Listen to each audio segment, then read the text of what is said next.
We first meet Siddhartha as a child of a Brahmin, a member of the highest social class in India, growing up with his best friend Govinda, who idolizes him.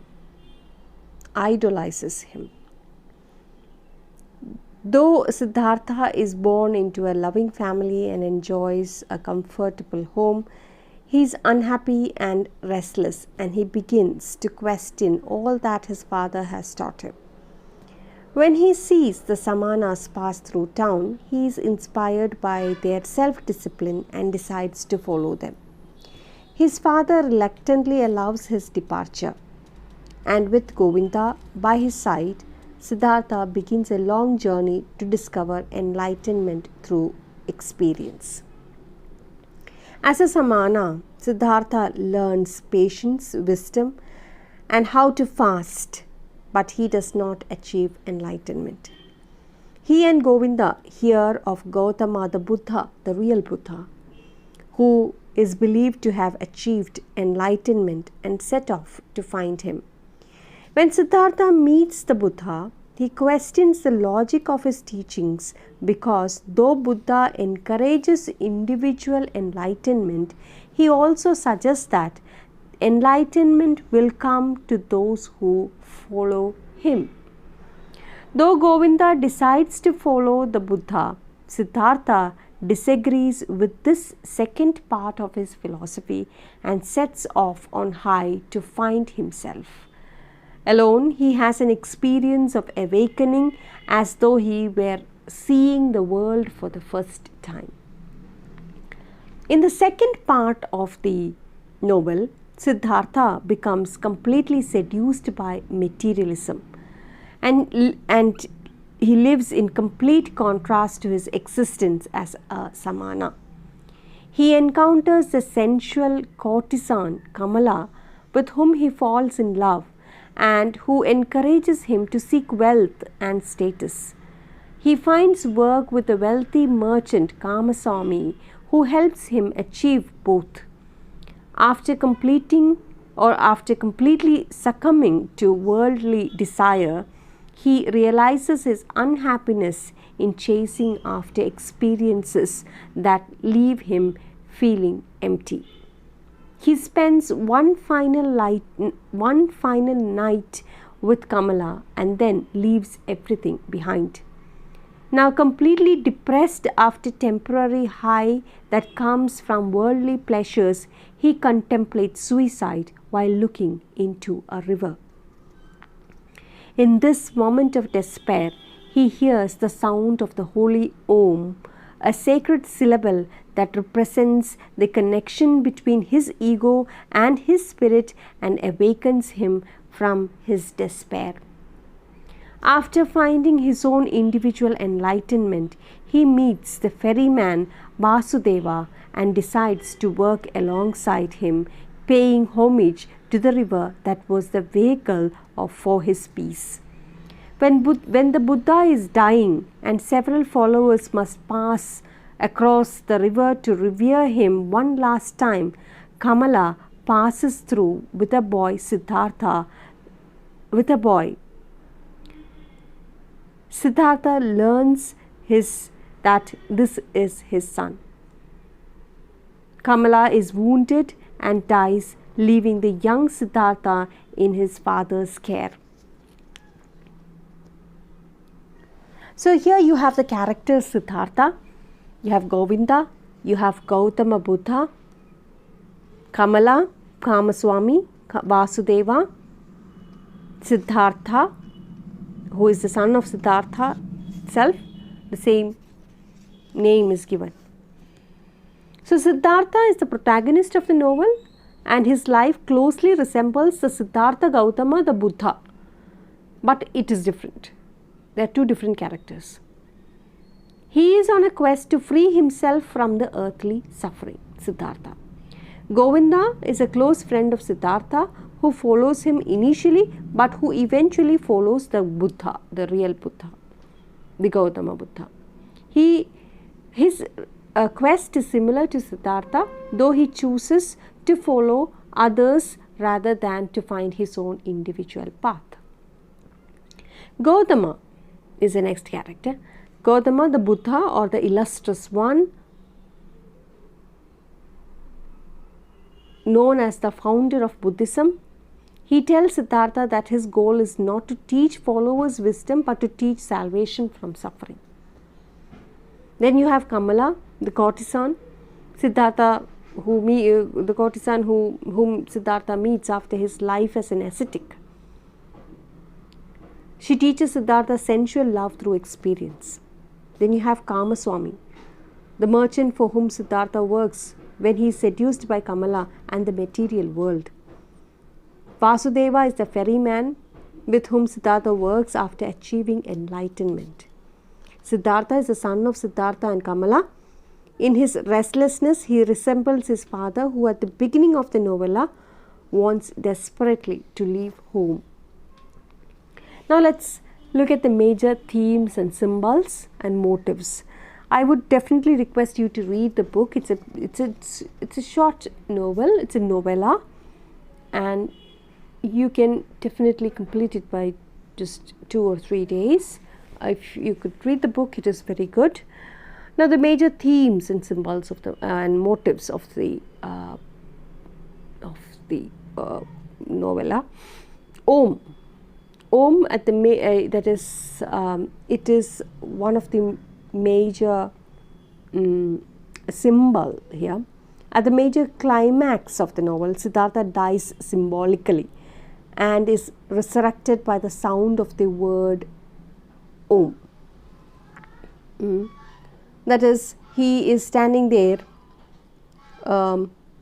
thinking about contemplating suicide, and it is a symbolic death. The death of Siddhartha, who was completely engulfed by materialism when he was with Kamala, the sensual love and passion. Earlier in the beginning, initially he was an ascetic, and then where he renounced all the worldly love, all the worldly things, but later in the second part he meets Kamala, and then he falls for, or he degenerates into materialism. And that is when he comes there, he is totally dejected and he contemplates suicide. And that time he comes next to the river and he's symbolically resurrected by the sound of the word Om from the river. So there you have in the chapter, in the book, out of the deep recesses of his soul and out of the past of his now weary life, a sound stirred. It was a word, a syllable, and he, without thinking and with a slurred voice, spoke to himself. It was the old word which is the beginning and the end of all Brahmin prayers, the holy Om, which means roughly that which is perfect, or the completion. In that moment, when the sound of Om touched Siddhartha's ear, his dormant spirit suddenly awoke and realized the foolishness of his action. So the word Om is the most sacred term in Hinduism, Buddhism, and many other Eastern religions. Though it consists of only 2 letters in its original Sanskrit, it is made up of 3 sounds, Om. Each of these sounds corresponds to Hindu models describing different aspects of earthly existence. The 3 spaces of heaven, atmosphere, and the earth. The most important of the Hindu gods, the Brahma, Vishnu, and Shiva, and the 3 most central sacred Vedic texts, the Rig, Yajur, and Sama. The term then is meant to represent all things in the universe. As Hesse explains, it is spoken before and after prayers, and it is used throughout Buddhist practice. Siddhartha repeats it over and over after he experiences his enlightenment. It seemed to him as if the entirety of his long sleep had been nothing but a long meditative recitation of Om, a thought of Om, a submergence and complete entering into Om, into the nameless perfection. So Om is a major symbol. Okay, so there you find it playing a very important part in Siddhartha's life, and it comes at the major climax of the novel. It is symbolically, it stands for the resurrection itself, resurrection of Siddhartha, where Siddhartha, the materialist one, dies, and the Siddhartha, the enlightened one, wakes up. Okay, that's one thing. Next we have the river. Siddhartha hears the holy Om only after looking into the river, where he sees his own reflection. Working on the river as an assistant of the ferryman in his final destination, it is the place where he finds peace. While water represents both death and life in many works of literature, for Siddhartha, the river is a symbol of his transformation. Siddhartha had intended to drown himself in this river, and the old, tired, desperate Siddhartha had drowned today. But the new Siddhartha felt a deep love for his rushing water and decided on his own not to leave it anytime soon. This is an excerpt from the text. In studying the river, Siddhartha realizes that linear time is not reflective of reality. In Hindu culture, the timelessness of the river would have represented the concept of transmigration of souls, or the idea that in deep meditation one can access soul of all of his or her former incarnations and all the forms he or she will become. Through the symbol of the river, Hesse connects the unity of souls past, present and future, an idea also described by the narrator at the close of the novella, when Govinda sees eternity in Siddhartha's face. Next theme is individualism. Individualism is a theme of many Hesse's works, and this unites each of Siddhartha's experiences as well. He must separate himself from his family in his initial search for enlightenment. But his best friend and follower Govinda accompanies him. He first experiences knowledge of himself only when Govinda leaves him to follow the Buddha. In the novel, he says, "The Buddha has robbed me of my friend, the one who had believed in me and now believes in him, who had been my shadow and is now Gautama's shadow, but he has given me Siddhartha, myself." And so you find that individualism there. He rejects the teachings of a sacred text also in the beginning itself. See, that's when he gets disillusioned. "I no longer want to kill and dissect myself just to find a secret behind the ruins. Neither yoga, Veda shall teach me any more, or Artha Veda, or nor the ascetics, nor any kind of teachings. I want to learn from myself, want to be my student, want to get to know myself, the secret of Siddhartha. It is not through anyone else, any text or any idea that Siddhartha finds enlightenment, but rather by staring into the water of the river at his own reflection. When Siddhartha encounters Govinda again, he asserts that as a true individual, he is not attached to other identities. In fact, he is not even attached to his own external identity. The world of appearances is not eternal, and our garments, hairstyle, even our hair and bodies themselves are anything but eternal. This wisdom about appearances only comes to him when he thinks about his own. He concludes that no teacher would have ever been able to bring about his salvation. Further, just when he thinks his individual enlightenment is solid, his son tests him, his son Siddhartha, his junior Siddhartha. His son had not brought him happiness and peace, but suffering and worry. It is clear that family, which represents the opposite of individualism, threatens Siddhartha's peace. Just as he had to leave his father and set off on his own to discover enlightenment, so as a father he must also learn to distance himself from his son and allow his son to seek his own individual path. Now he understands what his father went through. So Siddhartha's father went through when Siddhartha decided to join the Samanas. Now that he's a father. But he also learns that he must also, just like his father, leave his son to seek his own individual path. Even in the end, when Siddhartha again encounters Govinda for the last time, he is in a state of peace. He can neither teach nor share with Govinda, and his experience remains individual. Siddhartha smiled silently, quietly and softly. It was perhaps benevolent, perhaps mocking, and was precisely like the exalted one, or like the exalted one used to smile. So here he has attained individualism.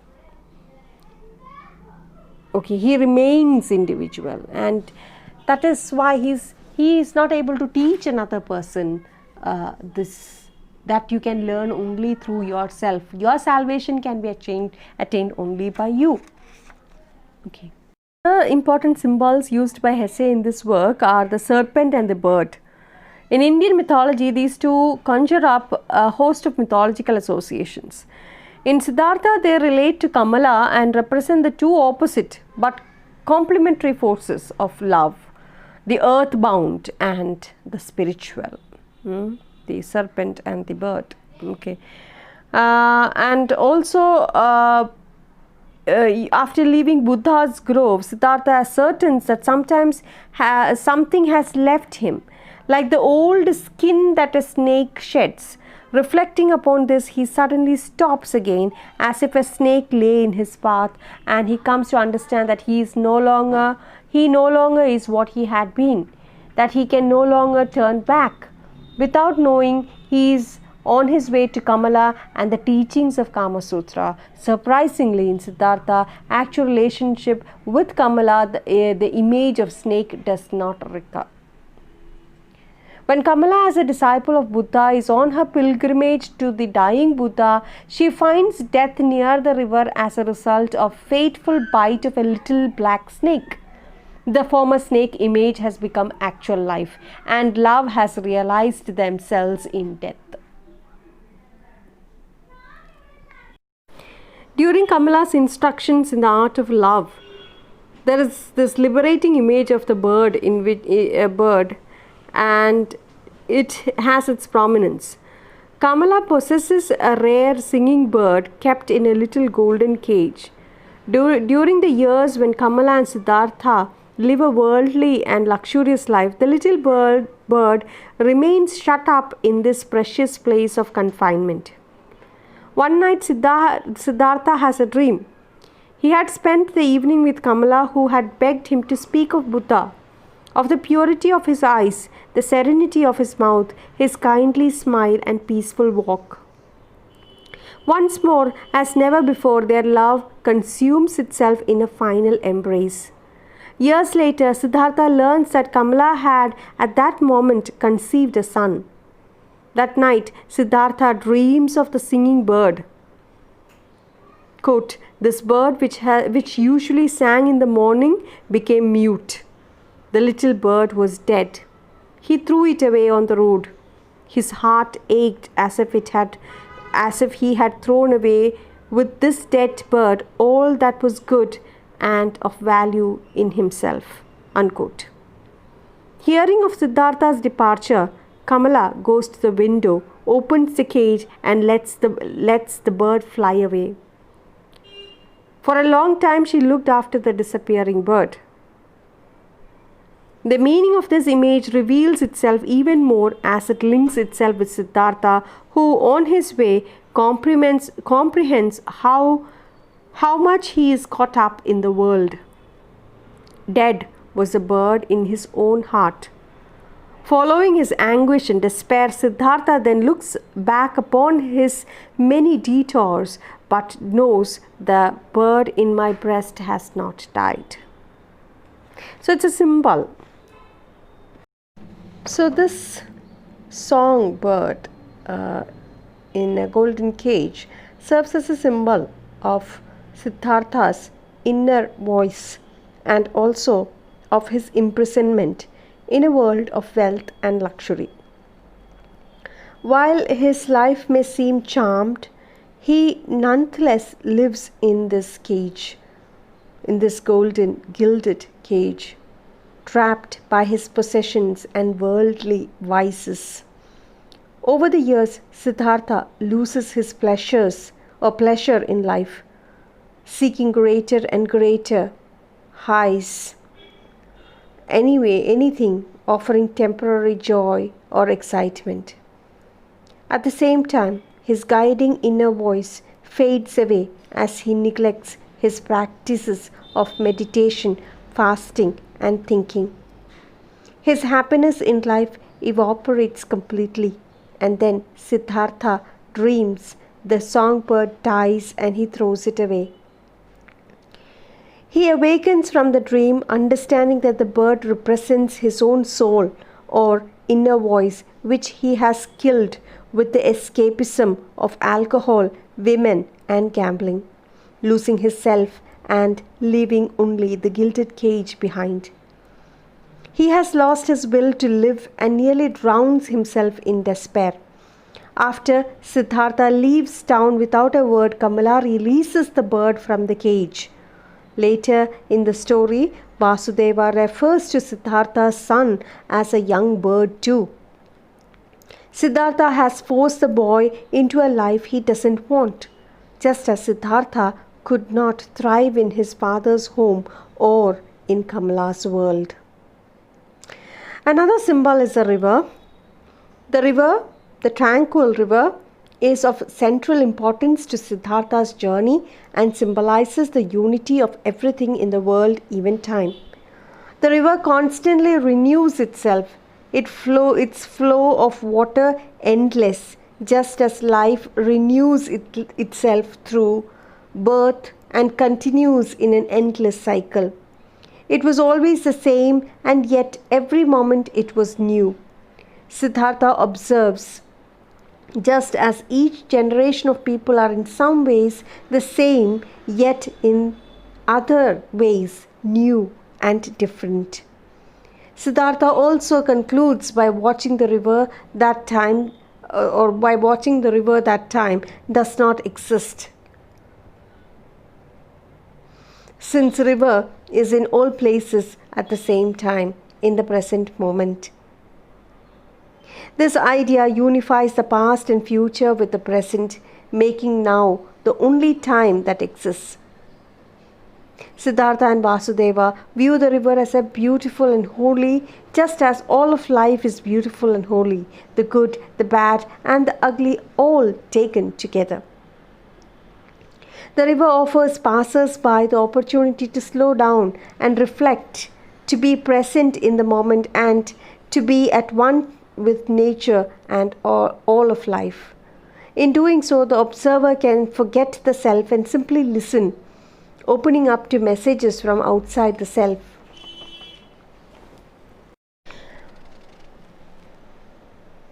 These are the voices Vasudeva and Siddhartha hear and learn from. However, Vasudeva states that although he has taken thousands of people across, to all of them, my river has been nothing but a hindrance. Only a handful of people have recognized the river's beauty and magic. Most people have been too busy living their everyday lives to dwell deeper or listen for the voices of others. Although the universe is flowing right beneath their feet, such travelers never notice it or experience the wonder of unity. When Siddhartha wants to drown himself, miserable from the superficial life he has been living, the river offers him the healing sound of Om. The sound of voices coming from the river blended together reminds him of life's deeper meaning and the joy to be found in connecting with and loving all. Another theme or symbol is smile. Throughout the story, there is a certain smile only those who have achieved enlightenment wear. It is Gautama's secret smile, not unlike that of a healthy child as he wanders begging for food. It is the radiant smile of Vasudeva as he listens to the voices of the river. And it is a peaceful smile of unity the enlightened Siddhartha shares with Govinda in his old age. The smile is childlike, hinting that the secret to enlightenment lies in viewing the world through a child's eyes, with love, curiosity, and acceptance. These are the very lessons Siddhartha learns on his journey. Through the heartbreak of losing his beloved son, he finally comes to understand and love ordinary people. He accepts their passion, folly, and evils as part of the greater whole that is life, and he embraces it all.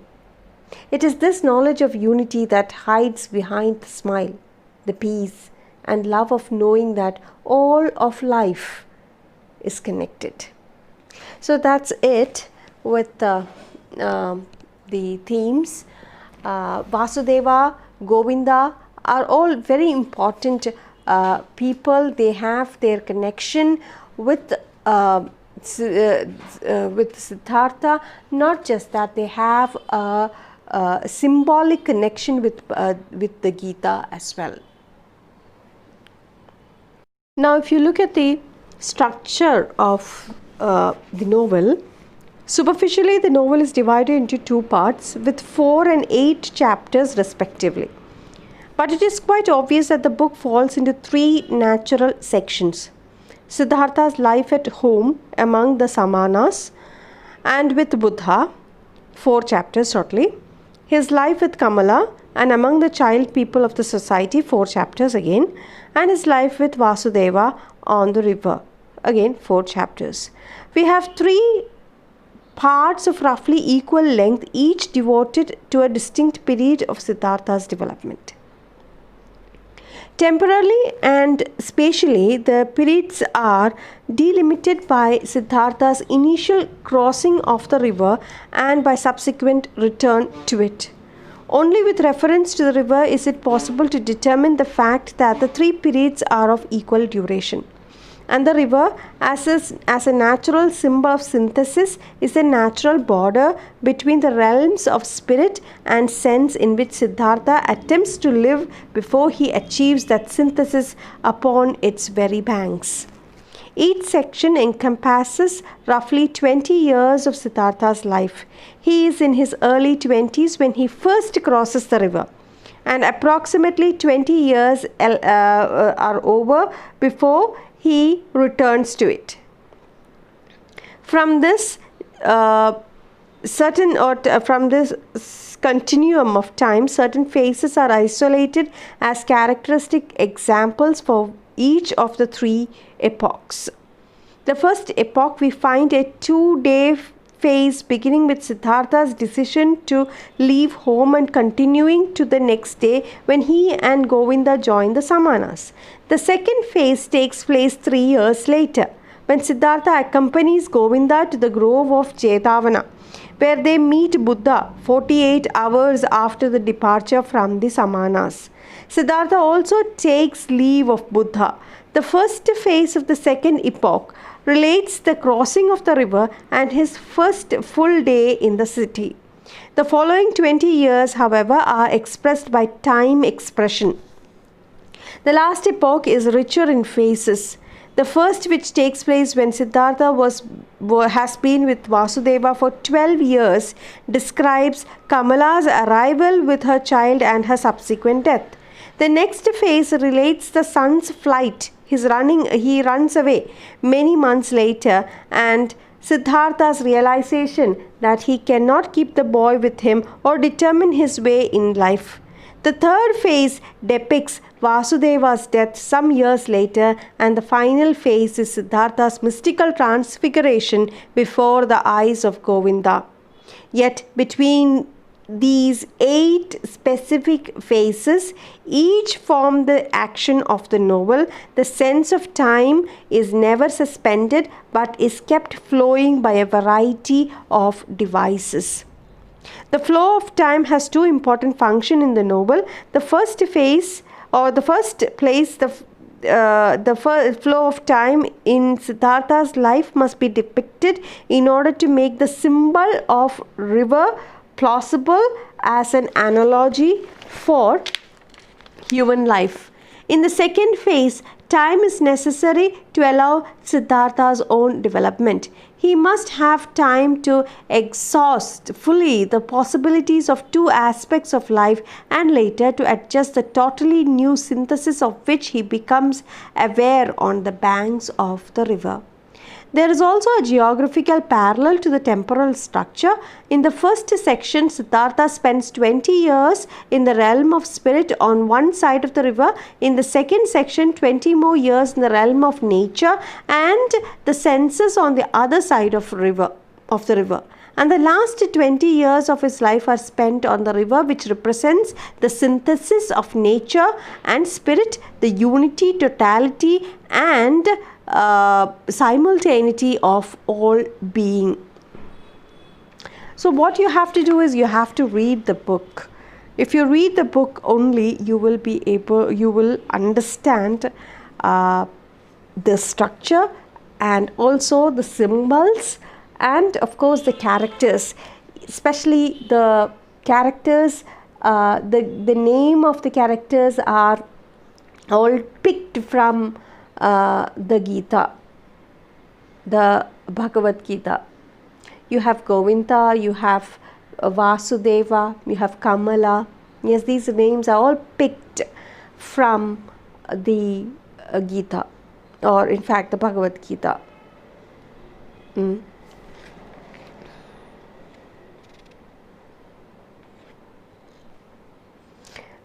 These names are all picked from the Hindu mythology, and each name, Kamala, Vasudeva, Govinda, has a symbol that unifies the Hindu mythology with that of Hese's Siddhartha.